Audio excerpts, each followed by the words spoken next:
Is there a world in which you could potentially, I got a game pretty quickly coming right around the corner, that you could take this quarterback decision through next week's game? It is possible. I don't anticipate this. I do not anticipate the quarterback decision going past early in next week.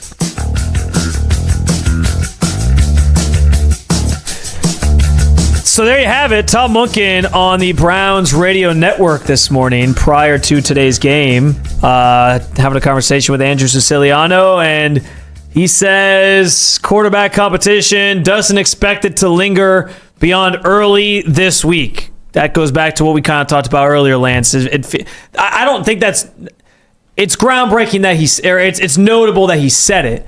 I don't think it's like groundbreaking news that he's planning on making an announcement early next week. I think that was kind of the timeline we all anticipated, if that makes sense. Do you agree on that? Nobody saw this coming. Not the Cleveland media, not the fans who've been arguing about this for 6 straight months, and definitely not the people who've been counting down the days, waiting for one man to make a decision that could define the next decade of Browns football. Because Todd Monken just said something on the radio that changed everything.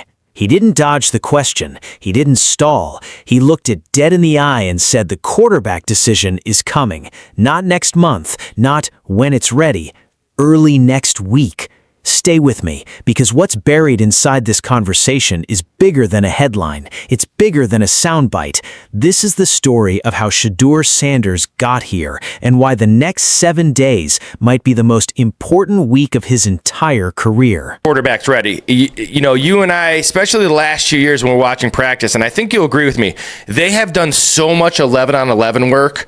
That's why I tell everybody this has been a fair competition. They're not in 7-on-7 very much. They're not in group work as much, especially as camp goes along. Even in their joint practice, they got right into 11-on-11 before they did anything. They did a little individual, and then they got into 11-on-11, and then they went one-on-one. So they've done so much 11-on-11s that these quarterbacks have both had a lot of reps. Now, as you get, if he's going to name it this week, that makes sense because that gives you a number of weeks now where that guy's probably going to get 80%. So now you're going to go 80-20, and then that backup has to make sure they're getting the mental reps. They got to make sure that individual and group work works. But I will say this, whoever is named the starter, the other guy has had enough reps to kind of be ready to go as well. And that will help them as they get into the season because as we know, a lot of quarterbacks play in the NFL now. When you go down there and you watch these guys practice every day. Let's set the scene. Browns radio network, game day morning. Todd Monken sitting across from Andrew Siciliano. The question everybody in Cleveland has been dying to ask finally comes out. Could this quarterback decision drag into next week's game? And Monken doesn't flinch. It is possible. I don't anticipate this. Then he drops the line that's about to blow up every Browns group chat in Ohio. He does not expect this to go past early next week. Read that again. For months, this city has lived in limbo. Shedeur Sanders, Deshaun Watson, 2 names, 1 job, and a fan base split right down the middle. And now, the waiting is almost over. But here's where things get interesting. Some people online are going to act shocked. They shouldn't be, because if you actually watched this camp, every single practice, this is exactly where it was always heading. Insiders inside that building have said it over and over. This competition has been fair, brutally fair. Both quarterbacks buried in one-on-one reps, not 7-on-7, not group work, real, live quarterback versus defense reps, the kind that actually tell you something. And once Monken names his guy, that's not the end of the story. That's when the real work begins. Because the starter doesn't just get the job, he gets the reps, 80% of them, maybe more. And the backup? He has to stay ready, mentally sharp, 1 snap away. Why does that matter? Because in today's NFL, quarterbacks don't stay healthy, not with 300-pound men trying to end their season on every single play. Cleveland knows this. That's why Dillon Gabriel isn't going anywhere. That's why every arm in that quarterback room matters. This isn't a one-man show. It's survival mode, and Monken is building for it. Had each a preseason game that they'll start, and he'll put all that together to make his decision, and you should be treating this last game. I've been on the record saying, Kevin Stefanski used to do it differently, where he like overly protected guys and was like, I don't want to play my guys in the preseason. I think he was in a different spot. Think about it, Lance. He had a team that was very veteran heavy, guys who have been in the league for a long time. You got to protect them and like limit the hits. So I get why he didn't want to start Joel Bitonio and Denzel Ward and Myles Garrett in some of these games, because like one ACL injury to Myles Garrett and you're like, well, that just changes the entire trajectory of your season. I get why he was overprotective. I think Todd Monken has a young team that you can get more reps for those guys and play more of those guys. So it makes sense that like this final game now sets up where you get a good look at everything and you put the starters out there for a little bit and you just kind of see what you have and where you're at.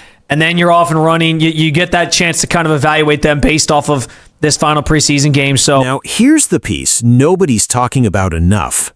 This final preseason game, the one against the Bills, isn't just another exhibition.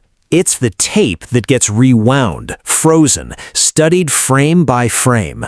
Because Monken made a promise, a full body of work, spring practices, summer camp, a start in the preseason for each guy. And now it all gets stacked on the table. But get this, Monken isn't playing it safe like his predecessor did. Kevin Stefanski used to shield his guys, keep the stars out of preseason, protect Myles Garrett, protect Joel Bitonio, protect Denzel Ward. And honestly, that made sense for a veteran-heavy roster. One torn ACL and the whole season changes. But this Browns team isn't that team anymore. This is a young roster, a team that needs reps, not paperwork, a team that needs to see what it actually has, not what it hopes it has. So Monken does something different. He puts the starters out there, even if just for a few series. He lets the tape talk. And that's when you find out who you really are. If you want to know how Shedeur Sanders is really doing, forget the box score. Watch the clock. Watch how much time is left when he steps out of the huddle, because in this offense, Monken's offense, that pre-snap operation isn't a small detail, it's everything. Getting in and out of the huddle, getting the call out fast, getting the protection set before the defense can disguise a blitz, that's not flash, that's not highlight reel material, but that's the difference between a rookie and a franchise quarterback. And that, right there, is what's being graded behind closed doors, long before any headline gets written. the higher picks, especially, hits. Carson Schlesinger was a hit. Mason Graham, some growing pains, but I think he looks like he's going to be a force, like he's kind of rounding into form, and I would say that was still a hit. Quinshon Judkins was a hit. Harold Fannon was a hit. You can split hairs on however you feel about the other picks, but I think those four in particular are like, hey, these are four starters. These are foundational pieces for our future. That felt like an anomaly. It's rare that you get that many hits in like one draft class straight up, and Andrew Berry deserves credit for that. But of all those guys, it feels like someone's going to take a step back, right? Like, I'm not saying sure, it might not happen, but it's rare that like growth is linear. It's rare that you just year after year after year, like you're that consistent, especially early in your career. So it does kind of feel like somebody might be poised to take a little bit of a step back. Now here's a twist that's about to make Browns fans do a double take. Last year's draft class, historic. Carson Schlesinger, Mason Graham, Quinshon Judkins, Harold Fannon. 4 hits in one class. That almost never happens. But growth isn't a straight line. Somebody, statistically, takes a step back. And the name that keeps coming up? Harold Fannon. Not because he's getting worse, not even close. It's because last year, Fannon was the offense, the best receiver, the best playmaker, the engine. This year, he's got company. Casey Conklin, Denzel Boston, Jeudy working the slot, Quinshon Judkins in the backfield. Suddenly, defenses can't just key on one guy anymore. And that block Fannon threw in practice, the one that had the coaching staff standing in the end zone buzzing, that's not a small moment. That's a signal. Because if Fannon can block like that, Cleveland doesn't have to sub him out on early downs. They can keep him on the field, force defenses into nickel, create mismatches everywhere. His numbers might dip, but his value, that's about to explode. Here's the domino effect nobody's connecting yet. 3 real receivers, an elite tight end, a retooled offensive line, a downhill running back, Judkins. That's not a wish list. That's what Cleveland is building right now. And balance, that's the whole ball game. Because the fastest way to control the line of scrimmage is forcing the defense to respect the pass, make them guess, make them play light boxes. If the quarterback, whoever he is, can make the defense pay for stacking the box, Judkins runs wild. If they can't, defenses crowd the line and dare Cleveland's young quarterback to beat them deep. That's the real pressure sitting on Shedeur Sanders right now. Not just win the job, prove you can make a defense scared enough to back off. So here's where we land. A quarterback decision arriving early next week. A preseason finale that's really a final exam. A tight end about to be more dangerous with fewer touches. An offensive line finding its identity in real time. And in the middle of it all a 23-year-old who watched his rookie year unfold in front of a country that never stopped watching. Every practice rep, every headline, every argument on national television, all of it building toward this 1 week. Whether you believe in Shedeur Sanders or you don't, one thing is impossible to ignore.